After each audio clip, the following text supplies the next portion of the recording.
নমস্কাৰ এই মুহূৰ্তত আহি পৰিছে খন্দিয়াৰ কেইবাটাও গুৰুত্বপূৰ্ণ খবৰ। আজি ২৭ ফেব্ৰুৱাৰী। অসমৰ লগতে ভাৰতৰ বিভিন্ন প্ৰান্তৰ পৰা খন্দিয়াৰ কেইবাটাও খবৰ আহি পৰিছে। এই মুহূৰ্তত জনাই আছো খন্দিয়াৰ গুৰুত্বপূৰ্ণ খবৰ। বিৰোধীৰ ভোট বেংক কেৱল মিয়া মুছলমান। মিয়া সমষ্টিকলৈ কাজিয়া লাগি আছে এইবাৰ কংগ্ৰেছ আৰু ৰাইজৰ দলে। বিজেপি নিৰ্দেশনা আসন দখলত নামি পৰিছে এইবাৰ বিৰোধী। আসনৰ ভাগ বটোৱাৰা কৰোঁতেই বিৰোধী দলপতিৰ আসন হেৰুৱাব কংগ্ৰেছে, এই মন্তব্য কৰিছে ৰাজ্যৰ মুখ্যমন্ত্ৰী হিমন্ত বিশ্ব শৰ্মাই। আৰু এটা গুৰুত্বপূৰ্ণ খবৰ হৈছে দিল্লী আবকাৰী কেলেংকাৰী।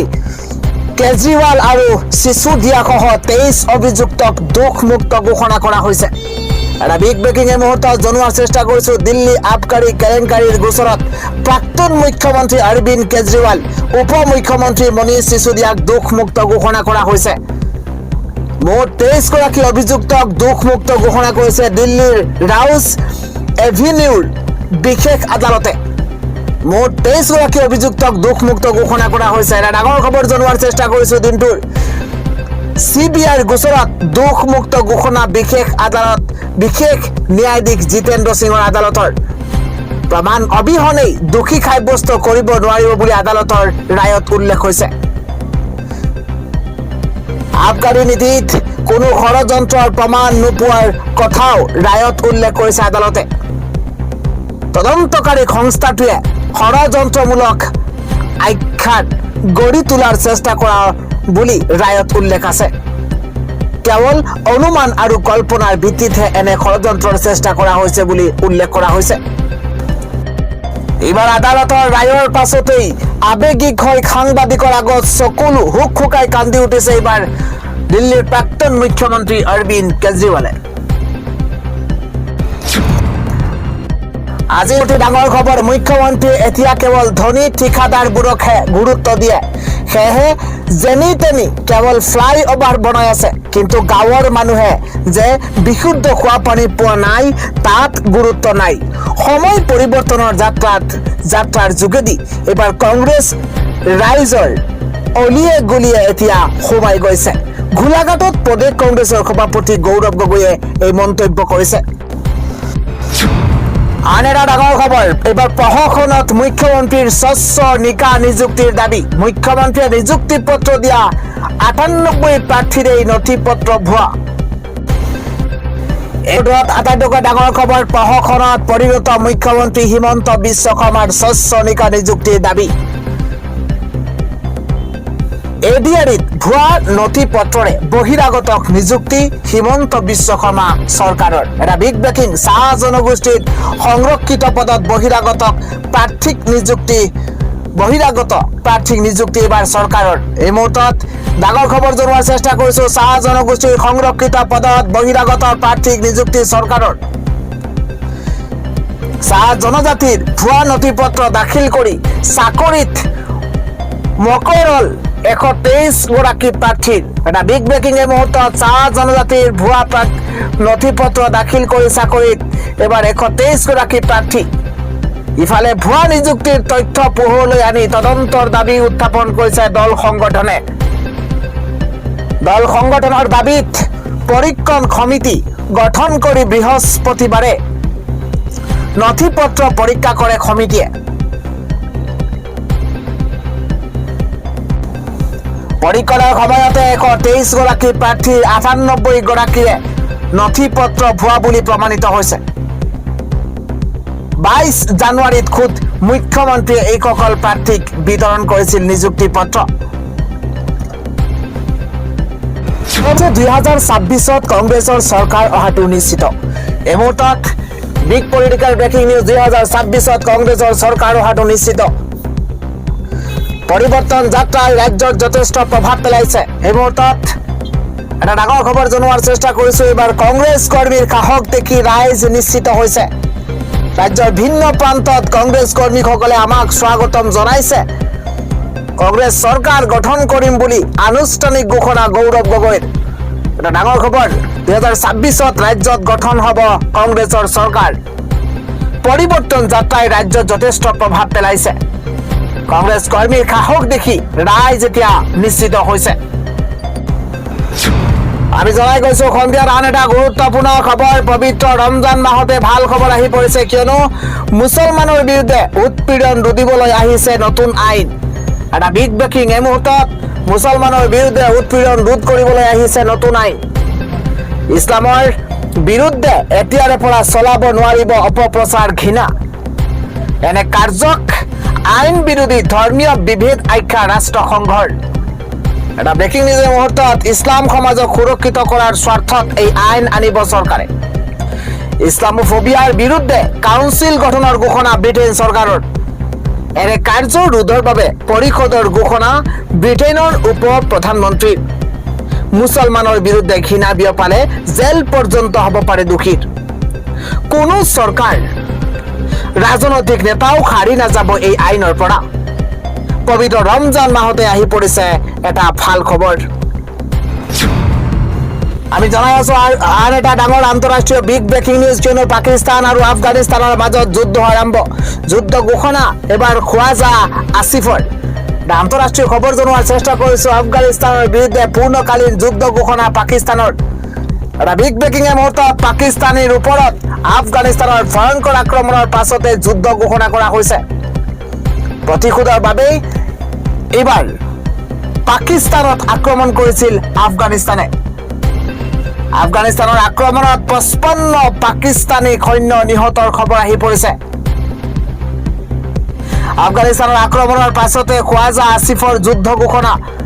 বিগত সপ্তাহতে পাকিস্তানে আক্ৰমণ কৰিছিল আফগানিস্তানত। আন্তঃৰাষ্ট্ৰীয় খবৰ জনোৱাৰ চেষ্টা কৰিছো। আফগানিস্তানৰ বিৰুদ্ধে পূৰ্ণকালীন যুদ্ধ ঘোষণা পাকিস্তানৰ।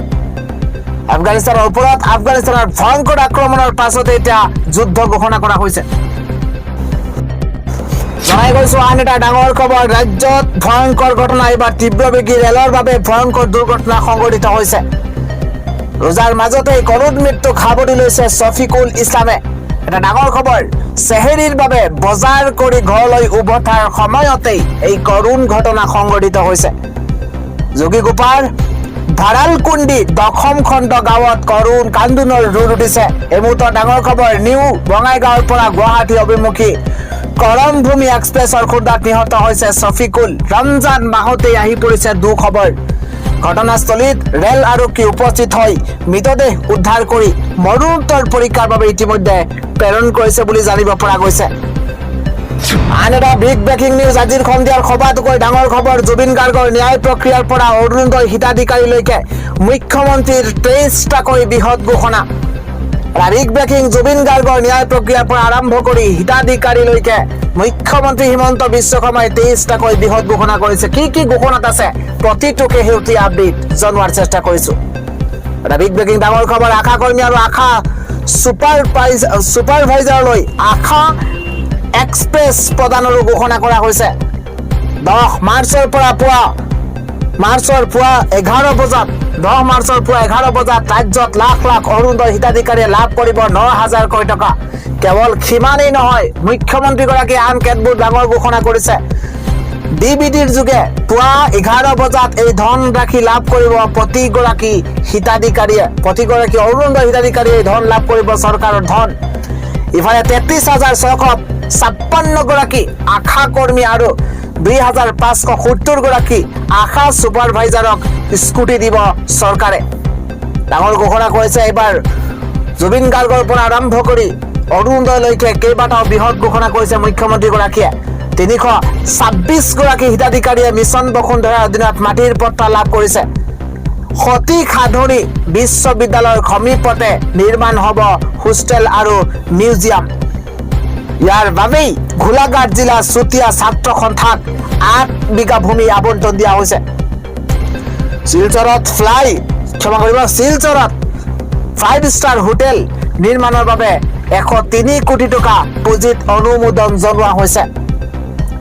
লোক নিৰ্মাণ বিভাগক 241টা পথ নিৰ্মাণৰ বাবে অনুমোদন দিয়ে। পঞ্চায়ত আৰু গ্ৰাম উন্নয়ন বিভাগৰ ঠিকাভিত্তিক কৰ্মচাৰীৰ চাকৰি 660 বছৰলৈ বৃদ্ধি কৰে।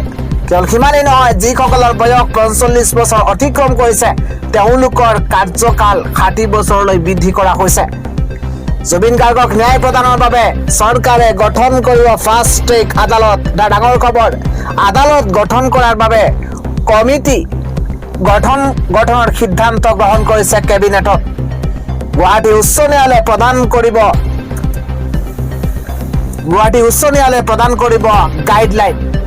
ইফালে গণশিল্পী ৰাজীৱ খদিয়াৰ পত্নী উপাসনা বকলিয়াল গগৈলৈ ৰাজ্য চৰকাৰৰ চাকৰি।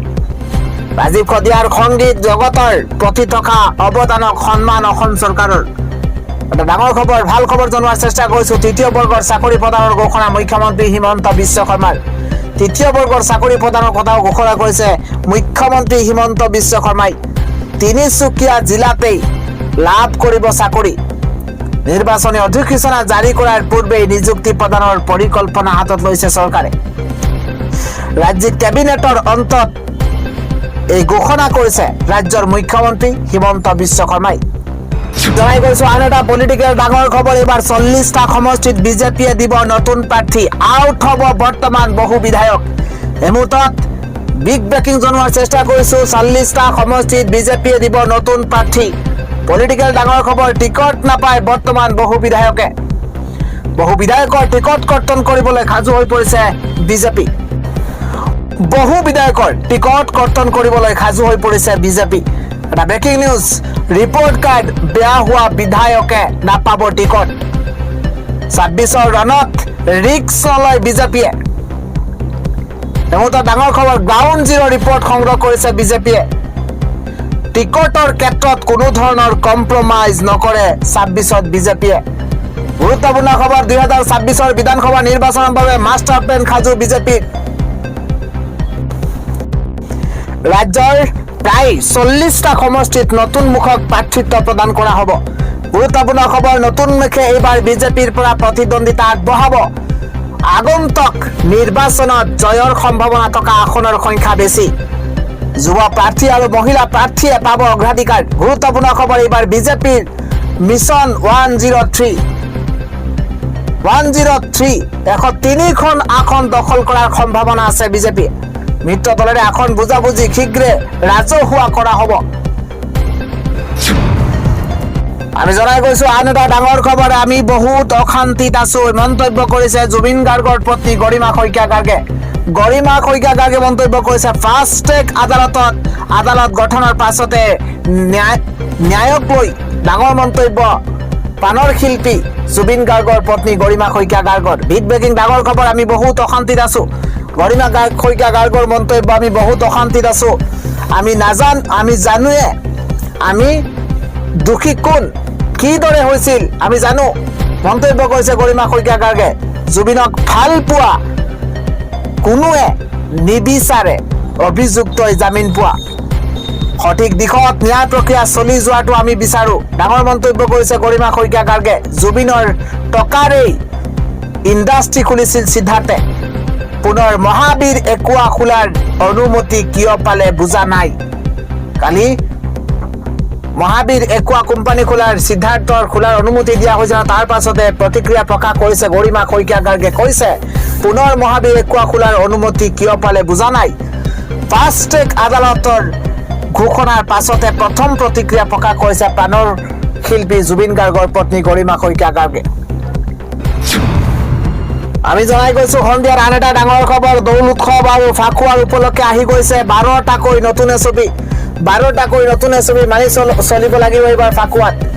বিগ ব্ৰেকিং ডাঙৰ খবৰ জনোৱাৰ চেষ্টা কৰিছো। দৌল উৎসৱ আৰু ফাকুৱাৰ উপলক্ষে আহি গৈছে নিৰ্দেশনা। জৰুৰী খবৰ এই মুহূৰ্তত, দৌল উৎসৱ উপলক্ষে থানা এলেকাত হোটেলসমূহত কেৱল নিৰামিষ আহাৰহে থাকিব লাগিব। দোকান পোহাৰসমূহ মূল পথৰ পৰা 5 ফুট নিলগত স্থাপন কৰিব লাগিব। কোনো ব্যৱসায়িক প্ৰতিষ্ঠান উচ্চ স্তৰত সাউণ্ড সিস্টেম বজাব নোৱাৰিব। ইতিমধ্যে এছপি আহি পৰিছে। প্ৰতিখন ব্যৱসায়িক প্ৰতিষ্ঠানে স্বচ্ছতা বজাই ৰাখিব লাগিব। থানাৰ 1 কিলোমিটাৰ ব্যাসাৰ্ধত কোনো মাদক দ্ৰব্য ব্যৱহাৰ কৰিব নোৱাৰিব। কেতবোৰ নতুন এছপি জাৰি কৰা হৈছে। বটদ্ৰৱা থানা, দৌল মন্দিৰ, আকাশী গংগা আদি স্থানক মাদক দ্ৰব্য বিক্ৰী ব্যৱহাৰ কৰিব নোৱাৰিব। জুৱা খেল সম্পূৰ্ণৰূপে নিষিদ্ধ কৰা হৈছে। ডাঙৰ খবৰ, প্ৰতিখন ব্যৱসায়িক প্ৰতিষ্ঠানে পৰিচয় পত্ৰ, ফোন নম্বৰ আদি সমিতিক জনাব লাগিব। জিলা আয়ুক্তই জাৰি কৰিছে এই জৰুৰী নিৰ্দেশনা। আজিৰ প্ৰতি ডাঙৰ খবৰ, ৰাজ্যৰ 33,656 গৰাকী আশা কৰ্মীয়ে পাব এইবাৰ স্কুটি। ৰাজ্য চৰকাৰৰ ডাঙৰ ঘোষণা, আশা কৰ্মী আৰু আশা ছুপাৰভাইজাৰলৈ ভাল খবৰ আহি পৰিছে। ইতিমধ্যে আমি জনাইছো ৰাজ্য চৰকাৰে ডাঙৰ ঘোষণা কৰিছে। সংবাদ মেল যোগে এই বৃহৎ ঘোষণা কৰিছে ৰাজ্যৰ মুখ্যমন্ত্ৰী হিমন্ত বিশ্ব শৰ্মাই। আন এটা খবৰ হৈছে বীমাৰ পৰা গেছৰ দামলৈকে এপ্ৰিলৰ পৰা এলানি পৰিৱৰ্তন। কোনবোৰ ক্ষেত্ৰত খৰচ বৃদ্ধি পাব আৰু ক'ত হ্ৰাস পাব, প্ৰতিটো শেহতীয়া খবৰ জনোৱাৰ চেষ্টা কৰিছো। মাৰ্চ মাহৰ আৰম্ভণিলৈ মাত্ৰ 2টা দিন বাকী আৰু তাৰ পাছতে এপ্ৰিল মাহ আহি আছে। 1 এপ্ৰিলৰ পৰা দৈনন্দিন জীৱনত কেইবাটাও ডাঙৰ পৰিৱৰ্তন আহি পৰিছে। কেন্দ্ৰীয় বাজেট 2026ত ঘোষণা কৰা নিয়মাৱলী 1 এপ্ৰিলৰ পৰা কাৰ্যকৰী কৰা হ'ব। কিছু ক্ষেত্ৰত বিশেষ প্ৰভাৱ পৰিব। এপ্ৰিল মাহৰ পৰা একাধিক পৰিৱৰ্তন হ'বলৈ গৈ আছে। পেন কাৰ্ডৰ সৈতে জড়িত কিছুমান নিয়ম সহজ কৰি তোলা হৈছে। এতিয়াৰ পৰা বেংক আৰু ডাকঘৰত বছৰি 10 লাখ টকা পৰ্যন্ত নগদ ধন জমা আৰু উলিওৱাৰ বাবে পেনৰ প্ৰয়োজন নহ'ব। 5 লাখ টকা পৰ্যন্ত গাড়ী আৰু বাইকৰ ক্ৰয় কৰাৰ বাবে, 20 লাখ টকা পৰ্যন্ত মূল্যৰ সম্পত্তি ক্ৰয় বিক্ৰয়ৰ বাবে বা হোটেল, ৰেষ্টুৰেণ্ট বা যিকোনো অনুষ্ঠানত 1 লাখ টকা পৰ্যন্ত খৰচ কৰাৰ বাবে পেন কাৰ্ড বাধ্যতামূলক নহ'ব। কি নিয়ম সলনি হৈছে? এইবাৰ আয়কৰ ৰিটাৰ্ণ দাখিল কৰাৰ সময়সীমাত পৰিৱৰ্তন কৰা হৈছে। যিসকল অডিটৰ প্ৰয়োজন নাই তেওঁলোকে 31 জুলাইৰ পৰিৱৰ্তে 31 আগষ্টৰ ভিতৰতে আয়কৰ ৰিটাৰ্ণ দাখিল কৰিব পাৰিব। ক্ষুদ্ৰ ব্যৱসায়ীসকলে ইয়াৰ পৰা সকাহ পাব। ইফালে যিকোনো ধৰণৰ বীমা পলিচিৰ বাবে পেন কাৰ্ড বাধ্যতামূলক কৰা হৈছে। শিশুৰ শিক্ষাৰ বাবে কৰ কৰ্তনৰ পৰিমাণ বৃদ্ধি পাইছে। শিশুৰ শিক্ষাৰ ভাত্তাত কৰ্তন 300 টকাৰ পৰা 9,000 টকালৈ বৃদ্ধি কৰা হৈছে। প্ৰতি মাহত প্ৰথম দিনটোত LPGৰ গেছ চিলিণ্ডাৰৰ মূল্য সলনি হ'ব পাৰে।